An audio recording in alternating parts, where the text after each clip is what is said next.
Okay, guys, so today we're going to be marking Bitcoin. So, what I do, first off, you want to start with the monthly time frame. You see what you're working with. Um, right now, we can see for 1, 2, 3 months, Bitcoin has been dropping. So, you want to just keep track of that, and you see your EMA and SMA has crossed. So, it's pretty much bearish. Then you can go to your weekly time frame, and it's kind of similar. You can see that structure was broken here around this area. You could keep that black. So you just want to keep track of that. That structure was broken here. On the monthly time frame, it's been dropping for straight 3 months, and on the weekly time frame that, also the EMA and SMA is bearish. So now you can go down on the daily time frame and go on the line chart and set your support and resistance zones. So you can go and see where your support and resistance zones are from right here. You can do boom, make sure it's red, like this red. Then you just go up, boom, support and resistance, right here,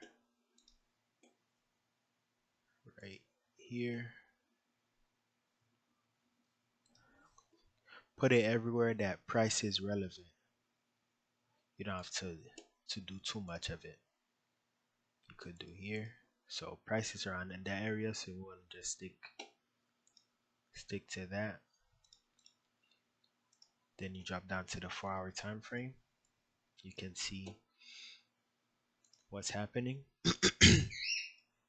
You see price found a level of support here on the based off the daily time frame that we drew. So it's kind of retracing from there. What you can do is pull out your fibs and draw it from here to here, and you can wait for it to retrace to one of your key levels, which is the 38, the 61.8, the 78.6, or the 88.6.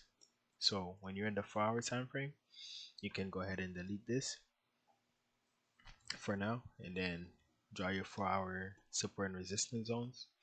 You could put one here, make sure it's green.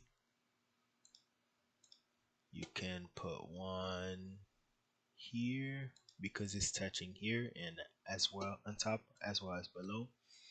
You can put one here on top and below. You don't want to crowd too much of one area, so you can kind of zoom out and see that there's not really much right here and right here. There's not really much for the 4-hour time frame here. So you can just go down to the candlestick chart and put that fib back on. So what we're really doing now is just waiting for the retracement. We can see it. We can expect it to retrace to the 38% and drop back down. Where's the pencil tool?